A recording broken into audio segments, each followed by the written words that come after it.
¿A él no lo oímos? ¿Le doy algo? Sube el volumen, pero eso seguramente será él. Hola, buenos días. Bien, buenos días. Bien, ¿qué tal? Aquí hemos tenido un pequeño problema técnico, pero gracias a los magníficos trabajadores de esta casa pues está resuelto.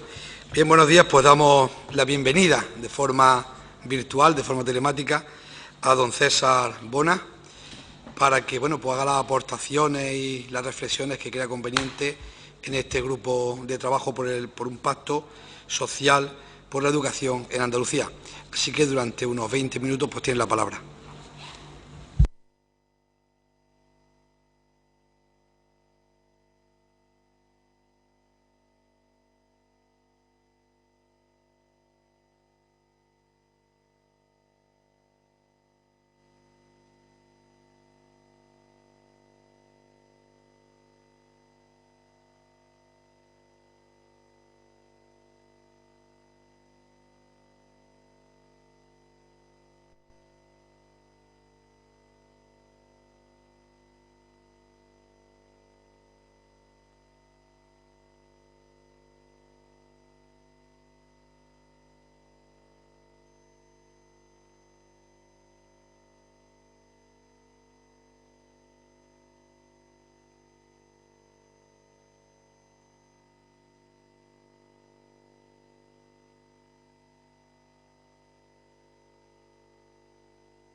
Ya entonces lo que hacemos. Empecé trabajando en un privado, luego en un concertado, di clases de bachillerato, de secundaria, de primaria, cultura clásica, latín, inglés, matemáticas, lo que tocaba. Aprobé oposiciones y aprobándolas me garanticé un trabajo de por vida sin que nadie comprobara si yo sabía tratar con niños. En la pública he estado en colegios de 600 alumnos, en rurales, en la unitaria y precisamente voy a empezar a hablar por ahí, ¿no? Por las escuelas rurales. Soy de un pequeño pueblo de Zaragoza y esto, claro, me afecta especialmente, ¿no? Yo creo que nadie puede decir que una escuela con 5, 4, 3, 2, 1 alumnos no es rentable, ¿no? Siempre una escuela es rentable por algo tan obvio como que si la escuela cierra, el pueblo muere. Ese es el primer punto que me gustaría compartir. Luego, claro, podríamos hablar de fracaso escolar, de cifras, de burocracia, de la OCDE, pero para mí eso es macroeducación y se me escapa un poco de mi entendimiento, ¿no? Entonces yo voy a hablar de microeducación, y microeducación es lo que siente cada día un niño cuando va a la escuela, o lo que sienten cada día sus padres cuando ven que su niño se aleja hacia la escuela. Y vamos a ser honestos, no voy a decir ni miles ni cientos, vamos a decir, si quieren, para decenas de niños ir cada día a la escuela es una odisea. Tenemos que preguntarnos por qué. Entonces yo creo que podríamos empezar por ponernos un reto serio, y es hacer de las escuelas un lugar a donde a los niños y a las niñas les apetezca ir. Solo con esto sobraría el debate, seguramente, ¿no? Voy a hablar de cosas que son obvias, cosas que ya se lo adelanto, cosas que damos por hechas y que precisamente por eso en realidad no se hacen. O bien porque consideramos que las tenemos asimiladas y educar en ellas puede parecer redundante, o bien porque son tan importantes que han de ser tocadas en todas las materias. Eso las convierte en transversales. Al ser transversales y al tener que ser tocadas en todas las materias, ahí es donde chocan con la realidad de los contenidos de los que luego hablaremos. Lo que nos ha tocado vivir en este tiempo ha tambaleado la estructura a la que estábamos acostumbrados, ¿no? Y claro, se ha consultado a muchísimos expertos en medicina, en virología, microbiología, economía, geopolítica, y se han dado respuestas sobre cómo va a afectar y qué hay que cambiar en los respectivos sectores, ¿no? Ahora bien, ¿y en la educación? Eso es lo que más llama la atención cuando todo empieza en la educación. Entonces, la pregunta que yo tengo estos días es, claro, ¿nos conformaremos con que aprendan a mantener la distancia de seguridad, o que entiendan la importancia de llevar la mascarilla correctamente, o que sepan darse gel hidroalcohólico, o vamos a ir más allá? Creo que comenzaron esas reuniones en noviembre. Entonces, desconozco en qué puntos han hecho variaciones en su estrategia desde noviembre, pero sí creo que la vida nos está dando una oportunidad para repensar seriamente la educación y ha puesto a prueba el sistema del que vamos a hablar ahora, ¿no? El currículum no decía nada de esto, y aún así estos meses pasados nos hemos empeñado en adaptar la vida al currículum cuando tiene que ser el currículum el que se adapta a la vida. Y yo creo que esa inflexibilidad es lo que creo que ha hecho más daño o que está haciendo más daño desde hace muchísimo tiempo a la educación. Y este parón también ha servido para comprobar cómo cada uno de nosotros se las ha arreglado como podía para gestionar la frustración, el estrés, la ira, la alegría, nuestros temores. Lo hemos comprobado en cada casa. O para demostrar que la resiliencia es más importante que cualquier contenido. Entonces, el fin de la educación ha de ser dar herramientas, y ya sé que esta frase es como muy básica, pero creo que es donde tenemos que empezar, no solo transferir conocimientos. Y este giro también de los acontecimientos nos ha sacado del letargo tecnológico en el que estábamos, ¿no? Convencidos de que tanto niños como adultos nos llevábamos bien con las TICs. Pero basar el cambio en apostar por la tecnología solamente, claro, sería un gran error y un movimiento terriblemente simple más allá de los millones que se invirtieran. Y luego hablaremos de tecnología. Y precisamente hacerse consciente de estas carencias puede que sea una de las consecuencias positivas de todo esto que estamos viviendo, siempre y cuando se actúe y siempre y cuando no nos dejemos llevar por la inercia que llevábamos antes también. En definitiva, si pensamos en las herramientas que se necesitan en una vida normal sin pandemia, podríamos pensar, por ejemplo, en saber conectar contenidos, en la capacidad de relacionarnos, porque somos seres sociales, y algo que suena muy obvio. Nos vendría a la mente la convivencia, el respeto a los demás, el respeto a uno mismo, al medio ambiente, a otras culturas, o un uso responsable y ético de la tecnología. Y también seguramente nos vendría a la mente cómo gestionar las emociones o el cuidado de la salud. De todo esto vamos a hablar más adelante. Desgraciadamente, cuando hablamos de educación nos enfrentamos siempre a una adultización extremada de las administraciones educativas. Y entonces empezamos a lanzar preguntas, como han visto en estos meses pasados, ¿no? ¿Pasarán todos? ¿No pasarán todos? ¿Qué hacemos? ¿Que aprueben? ¿Que no aprueben? ¿Evaluar lo que hacen? ¿Hasta cuándo? ¿Cómo evaluar? ¿Más contenidos? ¿No dar más? ¿Qué vamos a hacer con los contenidos en los próximos meses? Y a algunos se les fue tanto la olla, y perdonen el argot, que llegaron a plantear qué hacer para que no se relajen. Esa frase la escuché yo unas cuantas veces, como si niños y niñas fueran seres de otra galaxia a los que esto no afecta. Así que, en lugar de buscar distintas respuestas a las mismas preguntas, ¿por qué no cambiamos las preguntas? Así que podríamos partir de ahí. Les voy a invitar a que viajen mentalmente a la escuela donde estudiaron. Entonces ahora mismo somos todos niños. Y respondan, ¿qué lecciones recuerdan sobre el cuidado de las relaciones humanas? ¿Qué cultura ecológica se nos enseñó? ¿Cuánta importancia se le daba a valorar y a apreciar la diversidad? ¿O cuántas veces que nos dijeron que las diferencias enriquecen? Entonces, estas son 4 preguntas y ahora iremos a por más. Pero después entonces urge preguntarse, ¿qué escuela queremos? Si educamos como nosotros fuimos educados, nada cambiará. Y no digo que fuéramos mal educados, digo que todo evoluciona. La educación ha de estar siempre en vanguardia. Ahora voy a lanzar unas 3 o 4 preguntas y también doy por hecho que estas preguntas implican unas respuestas que tenemos que reflexionar entre todos. Primero, ¿alguien cree que el sistema educativo actual es un sistema de éxito? Pues vamos a hacer un repaso rápido. De momento, 1 de cada 4 alumnos de la ESO no termina sus estudios. Obviamente esto no es responsabilidad de los de la ESO, es responsabilidad de los que pertenecemos al sistema y de cómo está estructurado. Si el salto de infantil a primaria o de primaria a secundaria sigue siendo tan duro para tantos niños, algo falla. Si cada 45 o 50 minutos los alumnos tienen que cambiar el chip y estar preparados para una materia que no tiene nada que ver con la anterior, algo entonces no va bien. Si no son capaces de relacionar contenidos de historia con lengua, con arte, con música, que lo están estudiando, pues algo falla. Si no podemos atender las necesidades de todos los niños, obviamente algo falla. Si hay tantos a los que el sistema expulsa, algo no va bien. Si sabemos perfectamente, por ejemplo, algo que hemos estudiado todos año tras año, que perro es un animal vivíparo, vertebrado, mamífero, pero al cabo de un año 200.000 son abandonados, entonces algo falla. Me refiero a que todas las cosas que estudiamos han de tener un para qué también. Si temas como la salud, en la cual incluyo también la emocional, la filosofía, ahí comprende también el fomentar el pensamiento crítico, o el arte, también incluye la música, siguen teniendo un peso ridículo en las escuelas, algo va mal. O si bachillerato, yo creo que esto es lo que más compresión mete, no presión sino compresión, porque tenemos que estar todos así, ¿no?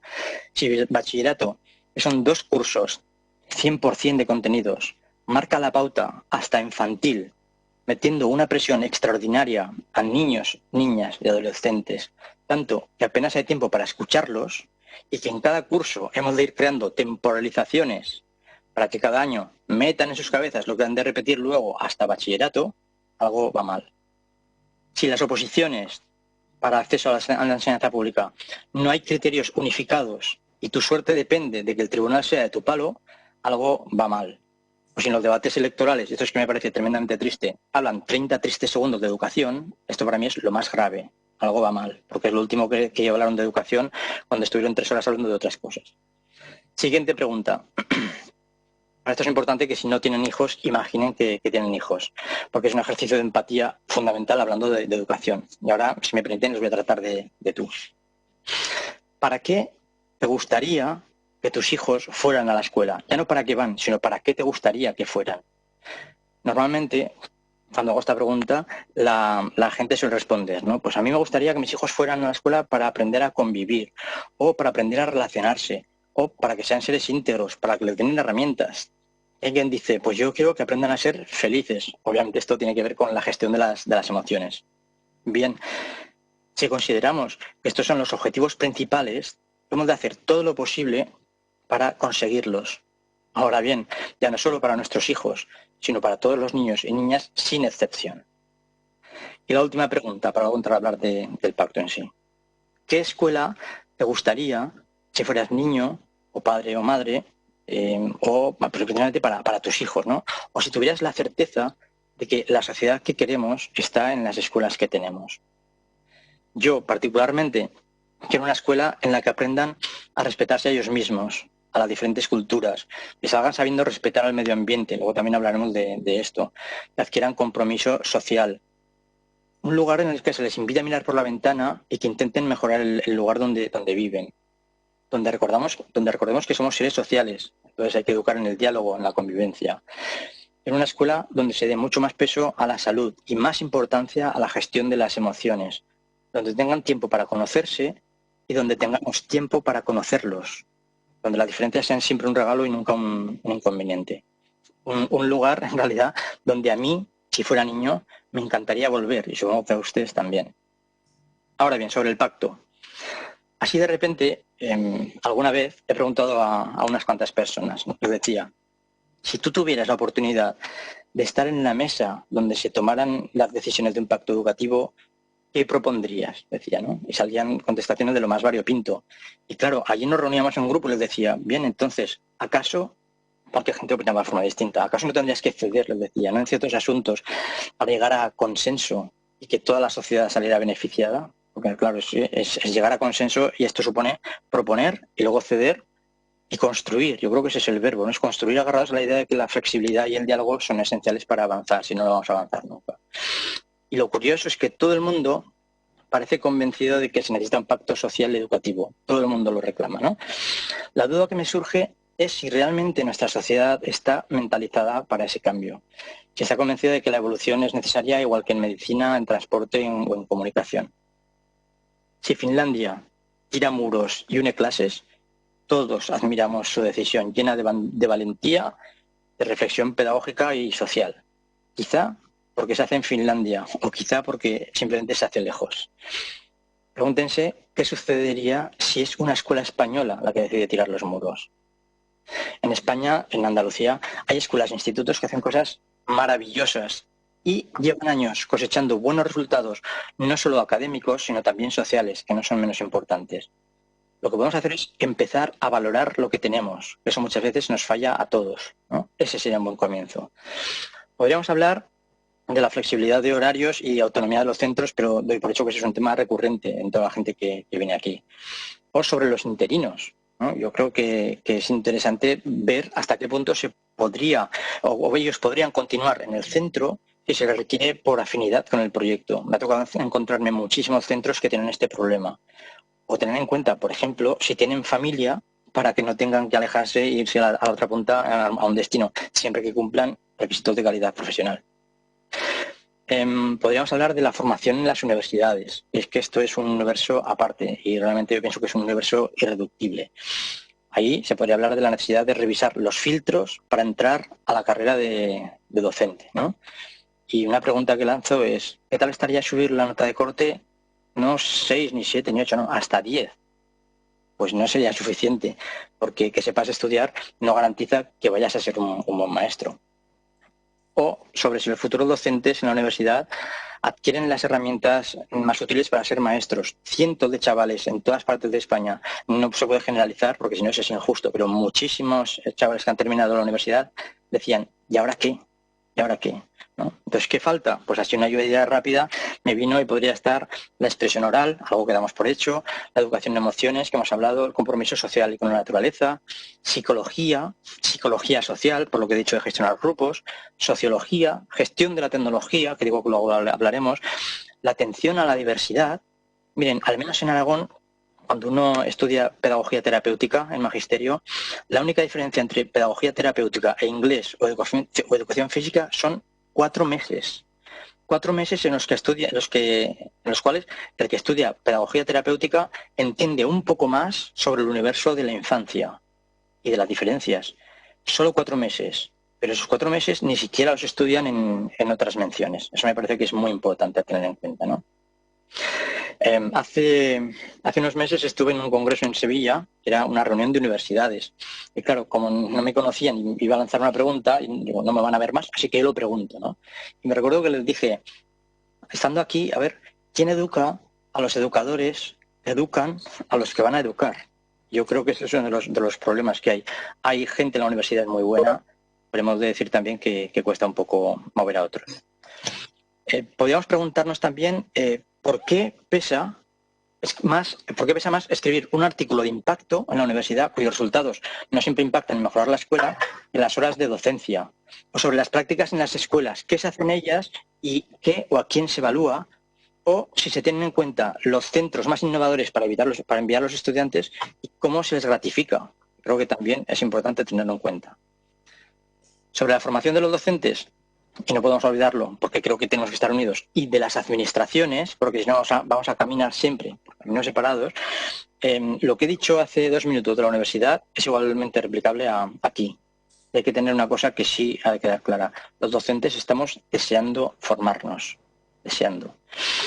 Sobre mejorar la imagen y la consideración social que la gente tiene de la formación profesional, me parece muy importante también hablar, aunque yo solo doy pinceladas, y hacer todo lo posible para facilitar un mayor conocimiento a las familias y a los chicos de la ESO. Podrían anotar también la necesidad de introducir la filosofía desde las primeras edades. Ahora, si no me equivoco, al menos en Aragón, es una materia voluntaria en bachillerato. Tendría que ser obligatoria desde las primeras edades porque creo que enseñar a pensar es interesante. Sobre introducir más horas de tutoría, sobre todo tutorías para escuchar y para conocer, no para repasar inglés ni para repasar ortografía, por ejemplo. Pero también para eso han de formarnos, porque si no, no sabremos darles las herramientas necesarias.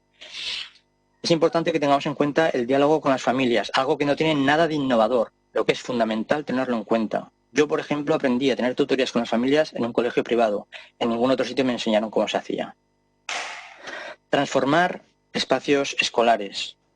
El diseño de una escuela, yo creo que debe hacerlo alguien que sepa tanto de arquitectura como de niños. Y aquí incluyo acercar los patios a la naturaleza. Ahora mismo la mayoría de patios son lugares asépticos. Es una paradoja que veamos las partes del planta en un libro y que no veamos un árbol en los recreos. Me parece alucinante. Valorar la profesión docente. Yo creo que también es muy importante hacer énfasis en que se valore nuestra profesión. Sacar a la luz y apoyar las iniciativas que se están llevando a cabo. Hacer un mapa de qué se hace y dónde para que otros podamos aprender de los demás. Las escuelas. Creo que es interesante que se conviertan en centros de referencia y de la cultura y de relaciones sociales. Hablar de inclusión he hablado un poco por encima también, pero una escuela inclusiva es fundamental. Lo he dicho antes, la frase, la sociedad que queremos está en las escuelas que tenemos. Y ahora voy a hablar sobre tecnología. Ya digo que va a parecer obvio, pero creo que es importante nombrarlo. En el 2001, Mark Prensky acuñó el término nativos digitales. Entonces nosotros somos inmigrantes digitales. Seguro que todos sabemos esas expresiones. Los humanos tendemos a tomar el lenguaje como la guía de nuestro pensamiento o de nuestro comportamiento, ¿no? Y terminamos creyendo aquello que repetimos. Sin embargo, el hecho de tener un móvil, una tablet o un videojuego en las manos no implica que sepan hacer un uso correcto de la tecnología. En la esfera educativa, la cancelación de las clases, lo sabemos todos, las clases presenciales, mostró carencias en equipamiento y en formación, tanto de docentes como de chicos y chicas. Y yo creo que ha quedado claro que tener un ordenador, una tablet o una pizarra no nos hace ahora mismo más eficientes, ¿no? Y no voy a hablar de la parte técnica, ni de plataformas para la enseñanza, ni de suites tecnológicas creadas para la comunicación con los estudiantes o las familias. No podemos pasar por alto la necesidad de acercar la educación en el más amplio sentido de la palabra a la tecnología en el más humano sentido de la palabra.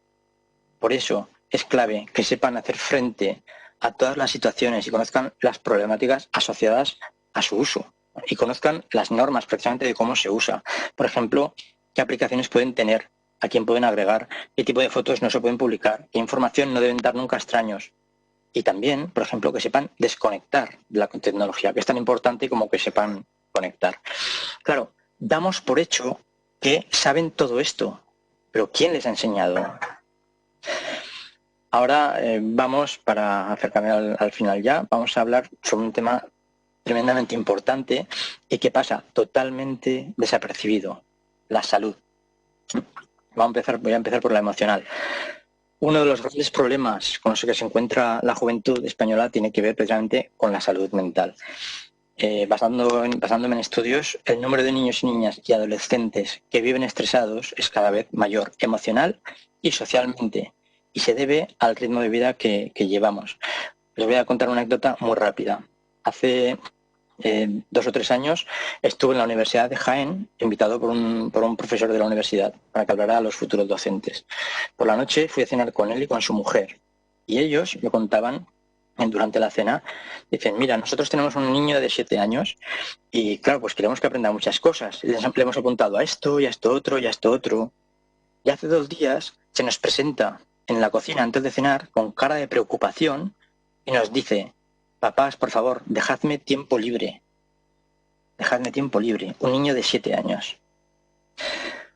Entre un 10 y un 25% de los niños en las escuelas, o diría yo en la sociedad, sufren burnout, lo que coloquialmente consideramos como estar quemado. Lo que los iguala a los adultos no solo en frecuencia, sino también en intensidad. Así que educar en la gestión de las emociones es absolutamente fundamental. Otro asunto relativo a la salud. Desde primero hasta sexto nos enseñan las partes del cuerpo humano, y después también en secundaria, igualmente, y vamos repitiéndolas: sistema digestivo, aparato circulatorio, aparato locomotor. ¿Para qué? ¿Para qué? Si tienes una reacción alérgica, no sabes qué hacer. Si has tenido un esguince, la gente no sabe si ponerse frío, calor, boca arriba o boca abajo. ¿Saben qué es la maniobra de Heimlich? Les podría salvar si se atragantan con un hueso de oliva. Nada de esto lo sabemos.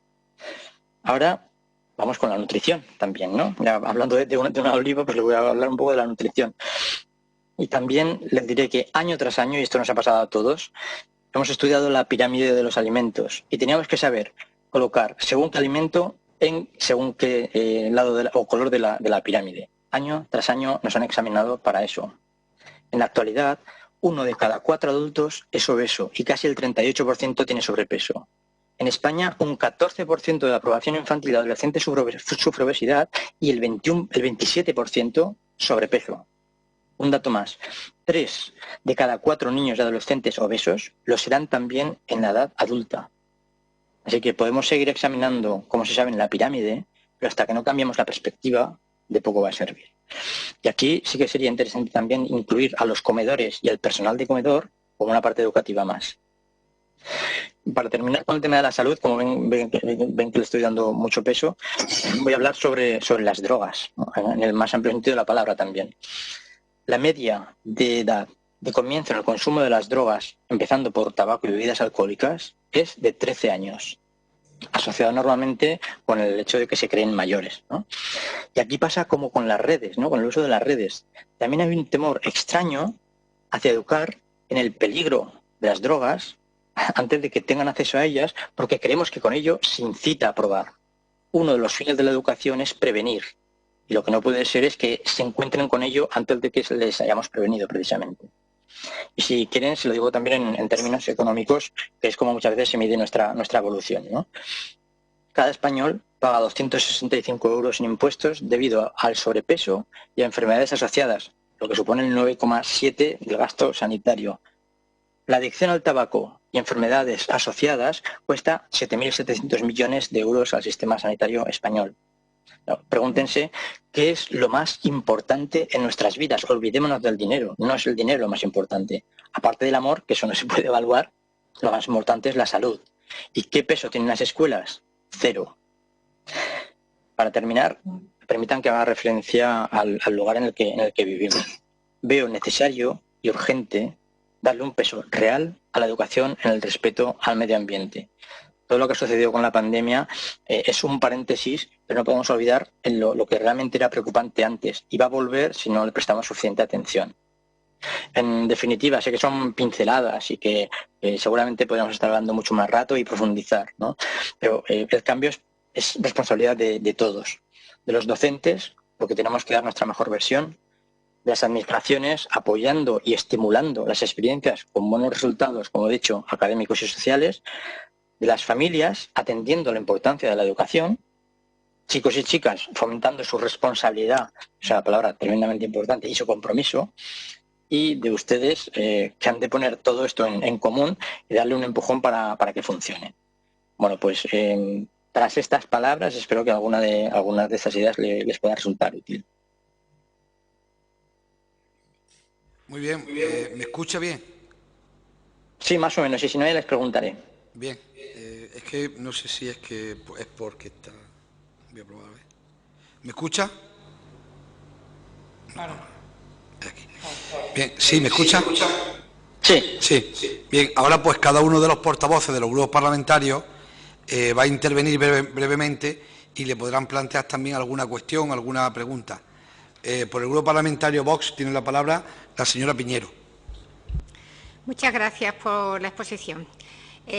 Cosas muy interesantes, generales todas, porque bueno, el tiempo es el que hay, pero me quedo con cosas que me parecen curiosas y que quisiera abundar ahora un poquito, porque el tema de la escuela rural ha sido una pincelada de estar ahí, pero nadie se ha metido en ese tema todavía, porque estamos acostumbrados, bueno, pues fundamentalmente a los grandes colegios de las ciudades, pueblos y tal, pero esa escuela de pocos niños que está en un pueblo, ¿cómo está resultando? Es verdad que tiene que estar para dar vida al pueblo, para que los niños...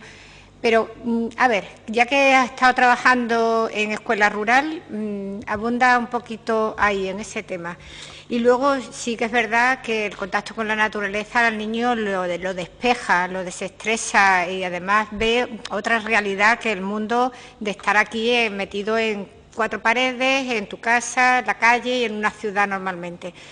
Los colegios, muchos de ellos de ciudades, tienen el patio típico dentro de una ciudad, pero es verdad que hay colegios que ya tienen otra perspectiva, ¿no? Estás aislado de la ciudad, tienes un jardín alrededor grandísimo, bueno, son los menos, pero los hay, ¿no? Incluso la adaptación de las aulas, la estructura, eso hace mucho para que un niño se encuentre cómodo. Y ahí también, no sé si es la disciplina que puedan informar más, pero han venido algunos comparecientes hablándonos justamente del espacio y de las estructuras y cómo los arquitectos tienen que ir también en la línea de dar un ambiente pues sereno, un ambiente amplio, un ambiente con las estructuras de los colegios, y a lo mejor ahí sí que podríamos nosotros hacer algo, bueno, no sé si para... que todos los nuevos colegios o los que se puedan modificar vayan en la línea de un espacio para los alumnos. El uso de la tecnología, totalmente de acuerdo, están aquí y hay que usarlas, pero con un uso adecuado y además prevenir a los niños. Y luego el tema de la salud mental.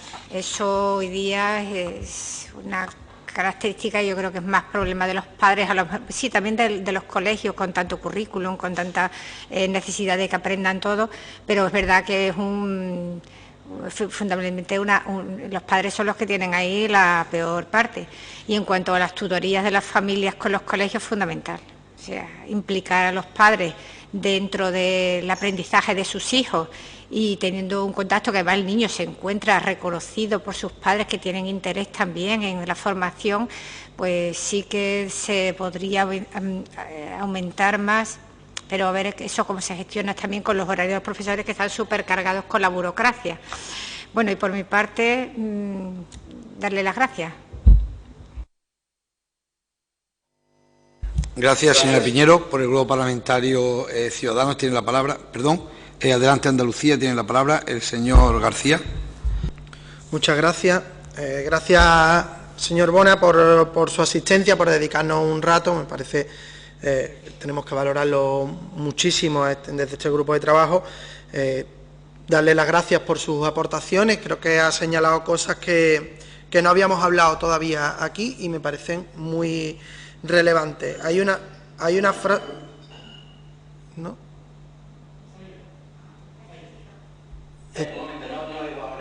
Vale, ¿me escucha? Ahora sí, ahora sí. Vale. Bueno, pues eso, decía que son aportaciones, creo que muy interesantes. Hay una frase que se me ha quedado, que he apuntado, la de hemos adaptado la vida al currículum cuando habría que adaptar el currículum a la vida, ¿no? Creo que es significativa esa frase. Ha mencionado usted la importancia de, o sea, cómo hay determinadas contradicciones que de alguna forma tenemos que romper. Lo traumático, entre comillas, que puede ser el tránsito entre las etapas, esas agrupaciones de asignatura en 45 o 50 minutos que tienen poco sentido, cómo habría que romper un poco con la organización tradicional del currículum, incluso yo diría romper con la organización tradicional de los centros, incluso la infraestructura y demás. Me llama la atención también que es una cosa que apenas habíamos tocado aquí, todo lo que es educación para la salud. Creo que lo habíamos hecho poco hincapié en otras comparecencias. Me parece muy importante la cuestión de educar la gestión de las emociones. Añadiría también todo lo relacionado con el desarrollo afectivo sexual, que no tiene un buen tratamiento dentro de nuestros centros. Y por plantearle algunas preguntas, si podría... como ampliar un poco, ¿no?, desde su experiencia. Apenas hemos hablado aquí sobre la tutoría lectiva, no la tutoría con los padres, sino yo creo que se refería usted a las horas de tutoría del tutor con su alumnado. ¿Qué necesidades, qué cosas hay que cambiar en esa tutoría, en la acción tutorial? ¿Cómo deberíamos formar a nuestros docentes en esa tutoría? Después también...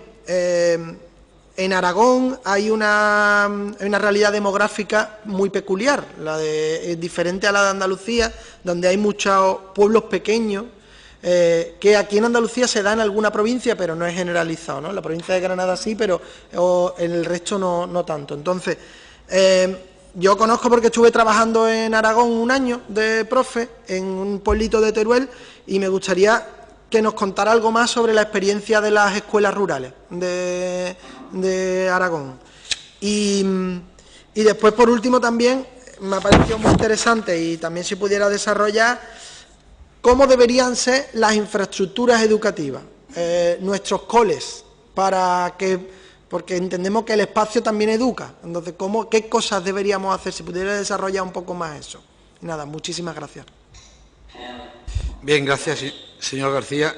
Por el Grupo Parlamentario Ciudadanos tiene la palabra la señora Sánchez. Gracias, presidente. Bienvenido, señor Bona. Encantada de haberlo escuchado, de verdad, y gracias por el tiempo que nos ha dedicado. Muy rápidamente, yo me sumo también a las preguntas que le han hecho el resto de compañeros de la comisión, porque son todas interesantes. Me quedo con algo para resumir, en principio, que ha dicho que qué es lo que nos planteamos para nuestros alumnos y que cuando tenemos hijos lo enfocamos. Yo siempre he pensado, yo tengo 3 hijos, y siempre he pensado qué es lo que quiero de ellos. Y al final termino diciendo que quiero que sean felices y puedan hacer felices al resto, a la gente que les rodea, ¿no? Eso es la conclusión, y efectivamente eso es lo que pienso que se debe de transmitir también desde la escuela, con todos los condicionantes, con todo lo que usted aquí nos ha dicho. Conectar contenido, no solo la salud, que también me ha parecido muy interesante lo que ha hablado de conectar la salud. Al final no te sirve para nada saber dónde está el riñón si no sabes cuidarlo, ¿no? El objetivo final es aplicar el conocimiento que se tenga, y ese conectar contenido falta hoy actualmente en los currículos.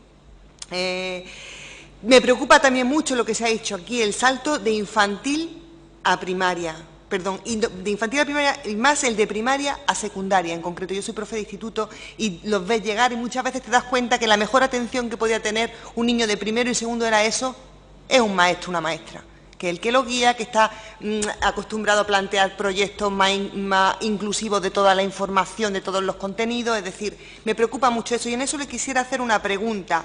¿Puede ayudar en algo en esa transición el que disfruten de los mismos espacios, o una técnica muy concreta que se usan en los centros? Cuando llega el alumnado en grupos de la escuela al instituto, se dividen, se reparten, con esto de repartir los niños entre distintos grupos para equilibrar, que llegan de 2 colegios diferentes y demás. Yo siempre lo he visto como un error, porque pierden su raíz, ¿no? O sea, están en un espacio nuevo, con docentes nuevos, con una organización nueva, y además están perdiendo el contacto entre ellos. ¿Qué piensa usted de esto? ¿Me equivoco? Me gustaría que nos diera explicación. Y también si la continuidad de los espacios pudiera servir, es decir, un planteamiento como el que se ha hecho aquí ahora, se está intentando hacer aquí en Andalucía, los CEISO, estas estructuras que tendrían infantil, primaria y secundaria también en centros públicos, como se da en la concertada, pero que pudiéramos fomentarlos también en centros públicos. ¿Qué piensa usted de ello? Y no quiero preguntar más, no quiero alargarme, me ha encantado su intervención, ha hablado de flexibilidad de horario, de estabilidad de plantilla, ha hablado usted de salirse de la caja en la que estamos metidos hace muchos años y romper con esa inercia. Muchas gracias por todo, y espero también lo que conteste el resto de compañeros. Gracias, señora Sánchez. Por el Grupo Parlamentario Popular tiene la palabra el señor Ruiz. Gracias, presidente. Bueno, pues muchísimas gracias, César Bona, primero por la disponibilidad, la de buena disposición a compartir esta experiencia con nosotros. Gracias por las preguntas que nos han lanzado a la reflexión. Yo creo que es interesante que también pensemos, ¿no? Decías que la sociedad que queremos está en la escuela que tenemos, y es verdad, ¿no? Y que tenemos que hacer de las escuelas un lugar a donde a los niños les apetezca ir. Creo que si tenemos claras esas dos cosas, pues podemos ir construyendo lo demás. Claves que nos das y que apunto muy bien, aunque sea a nivel general. Creo que es muy interesante, ha introducido el tema de la salud, de la educación, dentro de la educación, y nos has puesto ejemplos concretos de cómo tratarlo, y que ahora mismo no se está haciendo. Luego nos das otras claves como, bueno, la necesidad de enseñar a pensar, la gestión de las emociones, fundamental también el desarrollo del alumno, la falta de flexibilidad, eso que decía el compañero de Adelante Andalucía, adaptar el currículum a la vida. Y luego esa pregunta de quién forma a los formadores, tanto en la universidad, en los futuros docentes, como esa formación permanente. O sea, los mejores tienen que estar formando a los formadores. Es que le estamos a un educador le estamos dejando lo más importante que tenemos, que es la educación de nuestros hijos. Por tanto, como Estado, como Administración, tenemos que hacer lo posible para que sean los mejores los que formen a esos formadores. Te pregunto, ¿qué podemos hacer concretamente? Propuestas concretas que podemos poner en valor. Aquí se ha hablado mucho de cambiar el acceso a la función docente, es algo que estamos debatiendo. Hay otros modelos en otros países. Yo quería conocer tu opinión al respecto sobre esta cuestión, sobre el acceso a la función docente y la propia formación del profesorado y el acceso a ser formador de formadores. ¿Cómo tener en cuenta pues todo eso? Esa como primera pregunta. Luego me sumo a la pregunta del diputado de Adelante Andalucía sobre las tutorías. Creo que nos puedes dar luz en ese sentido, ¿vale? Sobre cómo ves el tema de las tutorías, no solo con los padres, sino más bien con los alumnos, las de horario lectivo, su importancia y enfoque sobre todo. Y luego nos dabas una clave que yo pongo aquí al final y que en el fondo es lo que queremos hacer con este grupo de trabajo, pero no se puede quedar aquí, que es que, bueno, que aquí hay escuelas que llevan años innovando con buenos resultados y que lo que tenemos que hacer es empezar a poner en valor aquello que tenemos. No sé si mediante una plataforma de buenas prácticas. Nosotros hemos empezado, desde luego, en este grupo de trabajo, pues trayendo, aparte de las organizaciones tradicionales, que tienen que estar y que tienen mucho que decir, por supuesto, en cuanto a cómo gestionar la educación, pero hemos querido que vengáis docentes concretos, utilizando un criterio objetivo, pues que una trayectoria reconocida, un premio nacional e internacional. Hemos traído también alumnos, también con esos mismos criterios, pues mejor nota de selectividad, alumnos campeones de la Liga de Debate Escolar o incluso alumnos de centros de compensatoria o que están estudiando en otros modelos educativos para que puedan intercambiar impresiones. Eso es poner en valor pues las buenas prácticas y en esa línea es en la que queremos ir, pero no nos podemos quedar en este grupo de trabajo. Yo, sin más, reiterarte ese agradecimiento por lo que nos has aportado y bueno, y animarte a que sigas en lo que estás haciendo. Gracias, señor presidente. Gracias, señor Ruiz. Bueno, pues tiene un turno de palabra, un último turno de palabra para contestar a las cuestiones que le han planteado los distintos portavoces.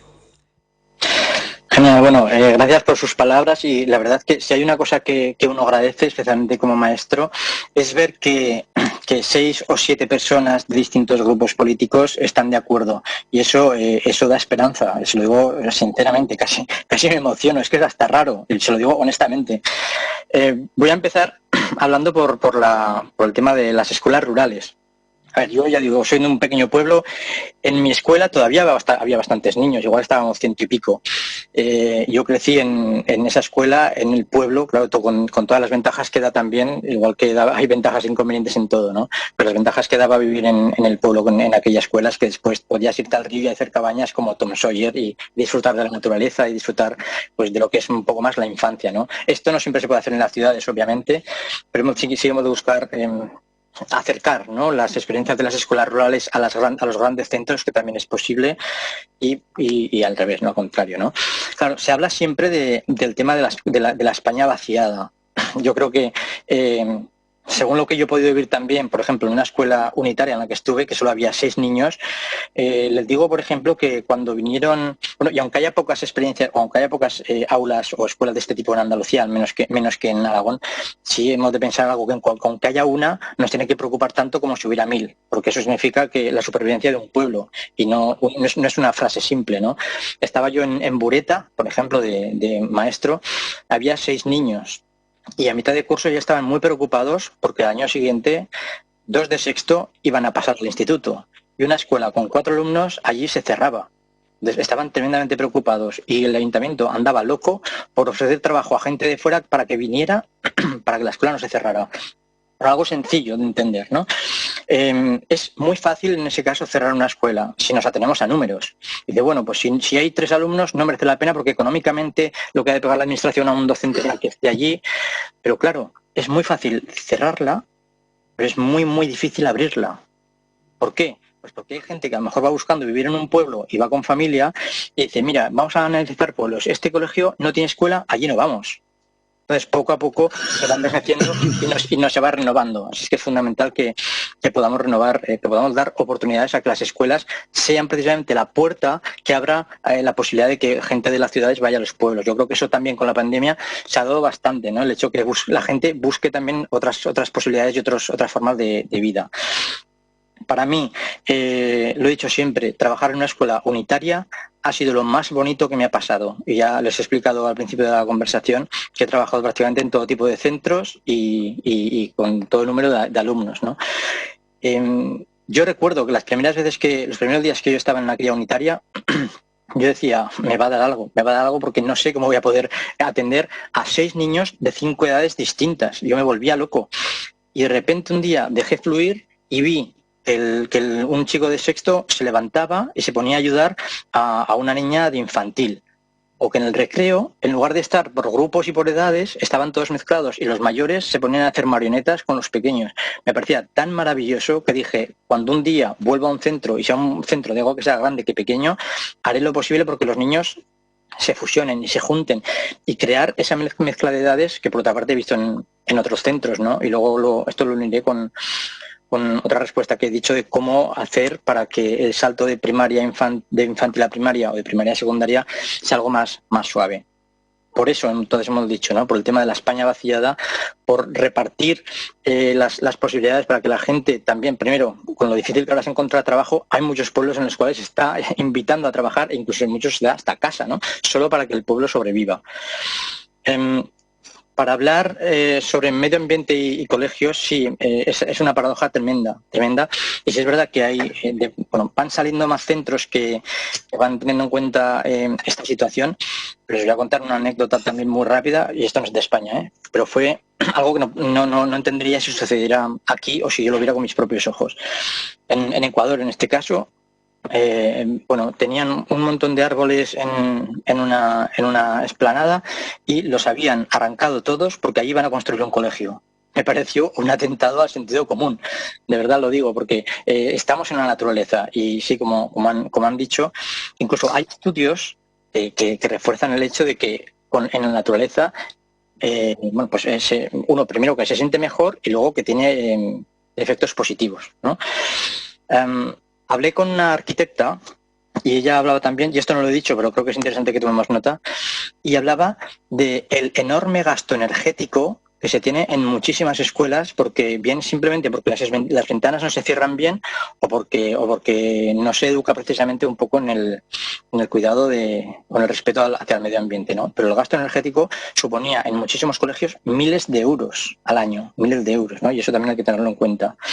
Sobre la salud mental, sí, yo creo que es importante que ya entendamos por fin, ¿no?, que aunque al ser humano se le dice que es un ser racional, las decisiones más importantes que tomamos están tomadas junto con las emociones también, ¿no?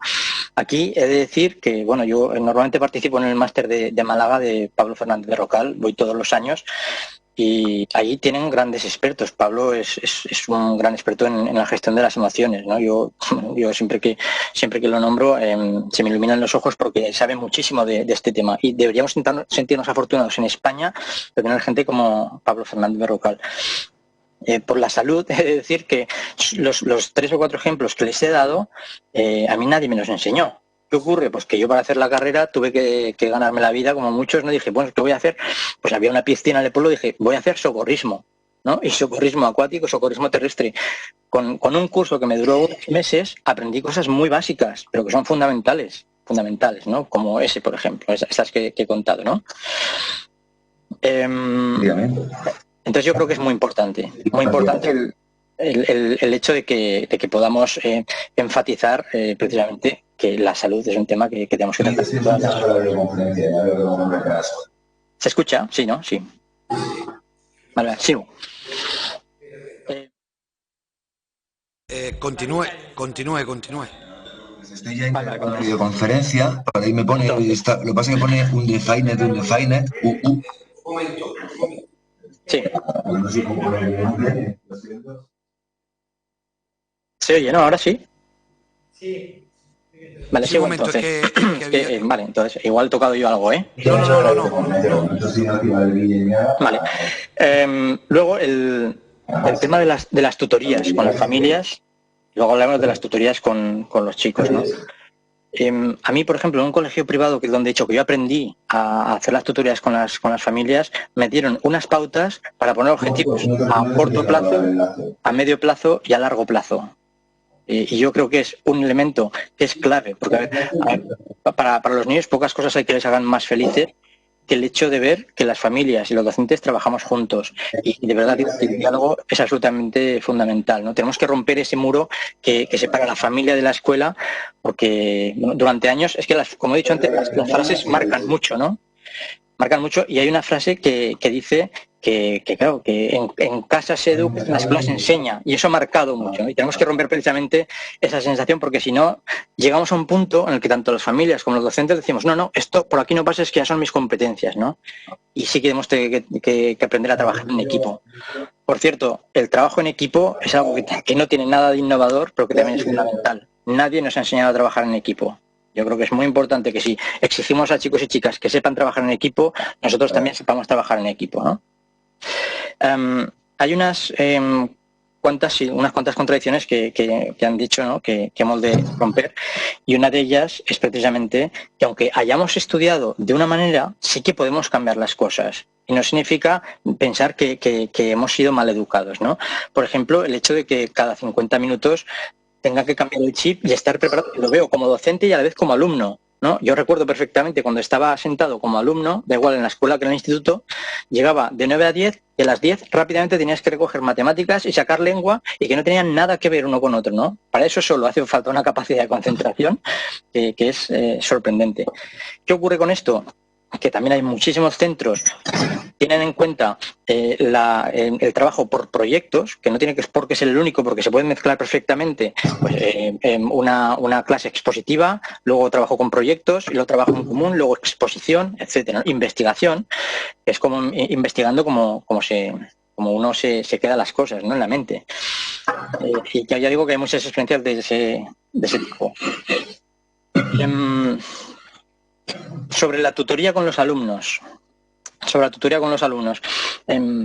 Por ejemplo, visité un centro, un instituto, estaba en Girona, y ellos habían conseguido, gracias al diálogo con la administración, y como ven, es que es importantísimo que en este sentido las administraciones sean flexibles y promuevan este tipo de prácticas también, porque si no es muy difícil. Y sí, no he hablado tampoco de la importancia que tienen los inspectores, ¿no? Los inspectores también son un cargo que es clave, ya no es solo para comprobar y evaluar que todo se está llevando a cabo, para que les entreguemos papeles que luego van a meter en una mesa. Seguro que estos días les han hablado de burocracia también. Yo creo que es importantísimo que la función de los inspectores sea promover esas actividades y decir, mira, podéis hacer esto. La libertad que uno siente cuando un inspector dice eso, cambia todo, ¿no? De hecho, es que claro, podemos estar aquí hablando horas de anécdotas que yo recuerdo. Una de ellas era precisamente en un pueblo de Andalucía, no voy a decir el cuál, simplemente porque como estamos hablando en Andalucía y voy a hablar de la acción de un inspector, pero para que se hagan idea, que hubo un caso en el que un inspector puso un expediente a un director de una escuela porque el director había transformado pues todo y horarios y no hacía mucho caso a esa estructura tan fija y tan encorsetada de los horarios, ¿no? Y el inspector le puso un expediente y en la conversación que tuvo con el director le dice, no, si pedagógicamente usted tiene toda la razón, pero la norma es la norma. Y hacíamos los dos así, decíamos, ¿cómo es posible? Pedagógicamente tiene razón, tenemos que pensar en los niños, no en las leyes, ni en nosotros, en los niños, ¿no? Y en que al día siguiente, como hemos dicho, tengan ganas de volver. Creo que eso es el mayor reto y el mayor logro a la vez que podemos conseguir, ¿no? Sobre las tutorías que hemos dicho, que me voy por las ramas. En este instituto de Girona habían conseguido con la administración tener más horas de tutoría.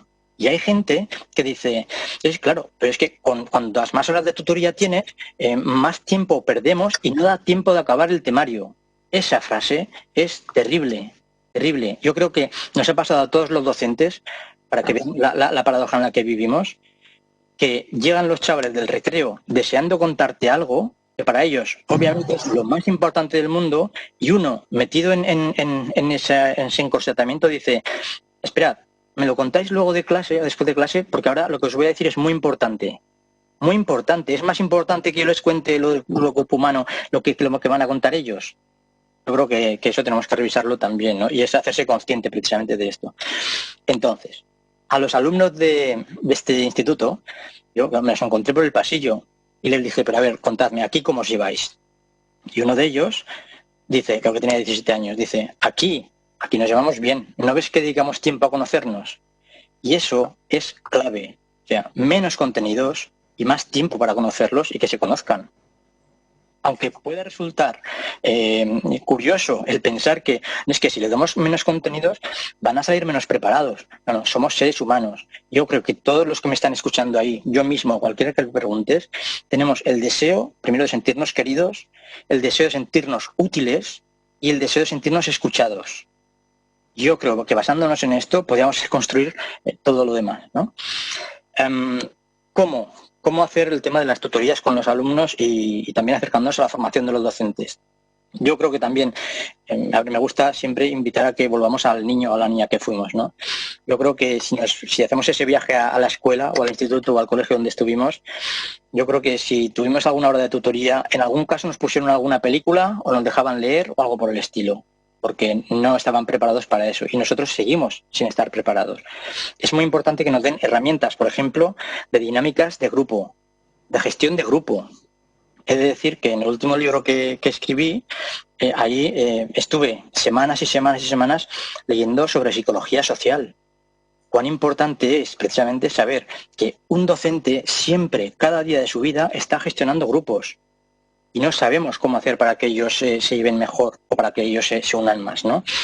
O cómo hacer para escuchar. Y vuelvo a decir este verbo. Me parece que uno escucha y no hace nada, pero es un matiz tremendamente importante. No solo escuchar lo que tienen para aportar, ya digo que hablaríamos horas, porque también hablando de participación de chicos y chicas en el cole y en la sociedad, es uno cuando se siente bien y al día siguiente quiere volver para participar, sino no solo escuchar, sino que se sientan escuchados.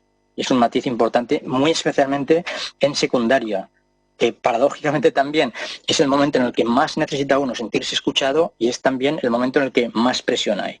Solo que son cosas, sé que son cosas muy generales, pero creo que son tremendamente importantes que tengamos la idea de que no más contenidos nos hacen más exitosos. Luego, pues cómo deberían ser los coles, la infraestructura. Hay muchos ejemplos ahora de colegios también que tienen en cuenta primero el medio ambiente, luego lo que he dicho de la eficiencia energética y también pensando en los niños. Yo creo que quizá lo que diga suena como muy general, pero algo a lo que he invitado a muchos docentes cuando he hablado con ellos es a que vayan un día a su escuela, que vayan 10 minutos antes y que se paseen por los pasillos y por las aulas y por los recreos, no como si tuvieran su edad, sino como si tuvieran 7 o 10 años. Y entonces verían cuántas cosas cambiarían, ¿no? Yo creo que cualquiera que tome decisiones hacia la infancia ha de entender lo que significa ser niño. Y eso, que a veces se nos olvida por toda la inercia que llevamos, yo creo que es importante tenerlo en cuenta. Les voy a decir, para ir terminando, les voy a hacer una analogía para que entiendan cuán importante es la frase que hemos dicho al principio, que es la de que hemos de hacer que niños y niñas estén deseando, y adolescentes, ¿no?, estén deseando ir al centro educativo cada día. Con esto nos dejaríamos afuera el fracaso escolar, porque uno cuando desea hacer algo pues pone más ganas, y dejaríamos aparte también, dejaríamos fuera el absentismo, porque es una obviedad, porque aunque sus padres estén diciendo es que no encuentro ninguna utilidad en la escuela, el niño, la niña diría sí, es útil y además es el lugar donde yo me encuentro bien. Y es tremendamente importante abrir estas puertas para que ellos también se encuentren mejor. Entonces, la analogía a la que me refería, da igual el trabajo que tengamos, da igual, que seamos maestros o que estén ahora ustedes ahí, da igual. Pensemos que podríamos hacer una lluvia de ideas pensando en cómo hacer para que yo esté a gusto en mi trabajo. Y las ideas fluyen. Pues yo cambiaría esto, yo pondría más ventilación, Sin embargo, cuando he preguntado muchas veces, vale, hagamos una lluvia de ideas sobre cómo puede estar un niño, una niña a gusto en la escuela, enseguida sale alguien que dice, sí, pero ¿y dónde queda el esfuerzo? Y tu esfuerzo también está ahí. ¿O dónde queda la responsabilidad? Si no quita una cosa con la otra. Significa que cuando tú vas a tu centro de trabajo, quieres estar bien. De hecho, esto también tiene que ver con las emociones. Si tú vas a gusto, rindes. Si tú vas a disgusto a tu trabajo, no rindes. A los niños les pasa igual, pero hay un pequeño matiz, una diferencia. Y es que nosotros, aunque resulte difícil, podemos cambiar de trabajo. Los niños no tienen esa opción y pasan la mitad de su infancia y de su adolescencia en un centro educativo. Por eso es tan importante pensar en ellos, ¿no? ¿Qué falta conectar contenidos? Obviamente falta conectar contenidos. De hecho, a mí siempre he pensado que me gustaría que nos dieran tiempo y que nos dieran flexibilidad y que nos invitaran desde las administraciones a decir, mirad, reuníos y olvidaos de los tiempos, porque claro, luego tenemos que, yo recuerdo, yo he sido jefe de estudios también, y tienes que calcular tantas horas de matemáticas en tal aula, tantas horas de inglés en tal aula. Eso descuartiza, y eso es el verbo a propósito, descuartiza el motivo pedagógico que tenemos los docentes, ¿no? Por eso es importante crear proyectos en común para que tanto de matemáticas como de literatura como de historia los chavales sepan que todos están más o menos conectados. Salto de infantil a primaria y salto de primaria a secundaria. Es un tema importante, porque es verdad que a mí también me pasó, yo de la escuela pasé al instituto y casi me da un shock, porque de repente los veía todos ahí mucho más grandes que yo, gente que yo no conocía, decía, ¿dónde me he metido? Tenía buenas notas en la escuela, en el instituto me cayeron 4, ¿no? Así de repente, o sea, hubo un cambio brutal.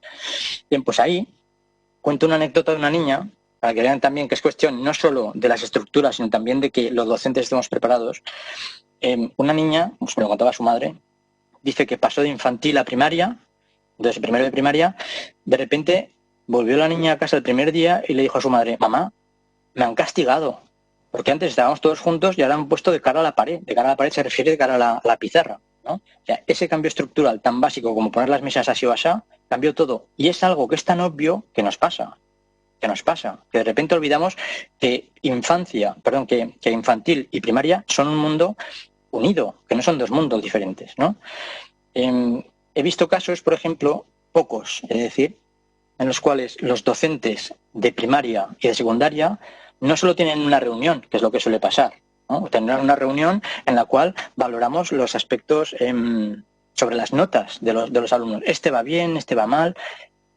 Pero les voy a decir una cosa, algo muy obvio. Cuando también los tutores pasan de curso a curso, ¿no? Tenemos que poner, pues este ha fallado en tal cosa, para el que el tutor siguiente tenga en cuenta.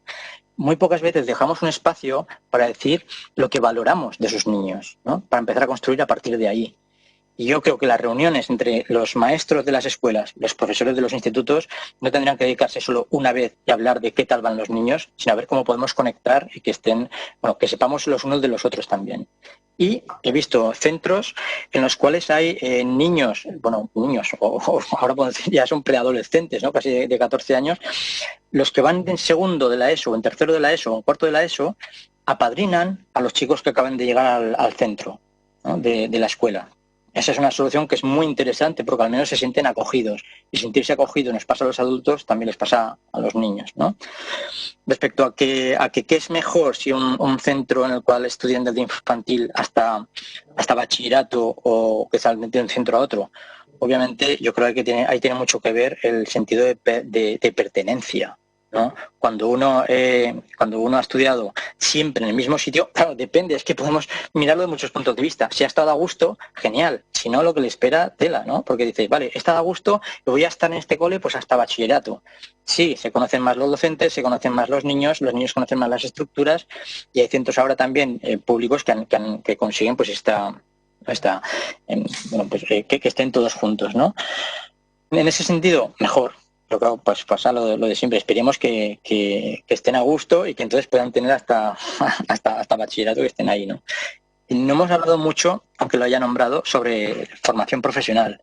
Yo creo que es tan importante entender que no todos los niños tienen que ir a la universidad y que eso no significa nada malo, es que estaría bien que tomaran nota, aunque ya lo habrán hecho. Y para terminar, ¿qué hacer con la universidad? No lo sé.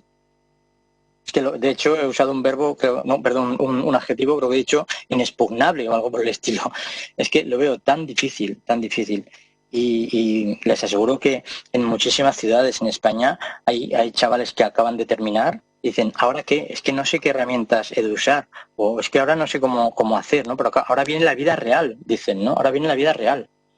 Y eso provoca cierto desasosiego, ¿no? Porque, vamos, ¿qué ocurre? Que hay muchos docentes en escuelas e institutos, que he dicho antes, que llevan a cabo grandes experiencias.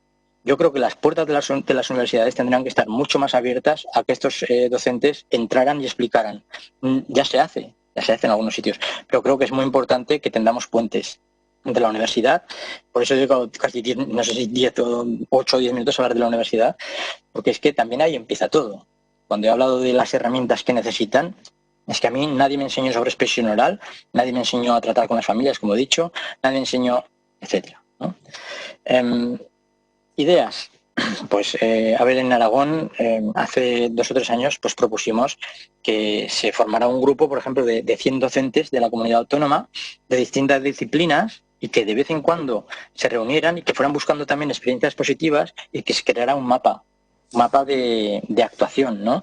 A ver, allí, por ejemplo, recuerdo que propusimos pues que se tuviera en cuenta pues, dónde se hacen, porque claro, si no es tan variado, ¿no? Dice, es que un mapa es infinito, pero centrarnos, por ejemplo, en 4 o 6 puntos. Dijimos, pues, expresión oral, compromiso con la naturaleza y con el medio ambiente, el uso de la tecnología, teniendo en cuenta todo eso que hemos hablado de la tecnología, o la gestión de las emociones, ¿no? Y así la gente ya sabía dónde acudir, y creo que de lo más importante que podemos hacer es crear redes precisamente. A lo mejor un mapa en alguna página web o algo por el estilo para ver, pues qué se está haciendo en este sitio, qué se está haciendo en este otro. Y aunque suene difícil, yo creo que es imprescindible fomentar las visitas de unos centros a otros. De hecho, lo he dicho al principio, 17 años trabajando y otros tantos estudiando, cuando más he aprendido ha sido en estos 5 años, y ha sido solo escuchando y visitando otras experiencias. Me siento tremendamente afortunado precisamente por eso. Y cuando han dicho que han llevado gente de distintas disciplinas, distintas disciplinas lo han dicho, pero estaría bien también, ¿no? Gente que añadirían en la escuela, por ejemplo, médicos o como he dicho antes, ¿no? Algo que fuera fundamental. Y cuando han dicho que también han llevado alumnos con las mejores notas, etcétera, o con gente de otros centros, también sería interesante que probaran con alumnos con dificultades y que no tuvieran nada de suerte en la escuela. Yo creo que eso nos daría grandes ideas. Nada, fundamentalmente ha sido un poco el repaso, sé que hablaríamos mucho tiempo y de verdad que agradezco mucho esa unidad que se ve desde aquí como maestro, lo agradezco enormemente. Muy bien, pues muchísimas gracias por su comparecencia ante este grupo de trabajo y no tenga la menor duda de que serán tenidas en cuenta, por supuesto, para los acuerdos y para ese pacto que pretendemos llevar a cabo. Muchísimas gracias.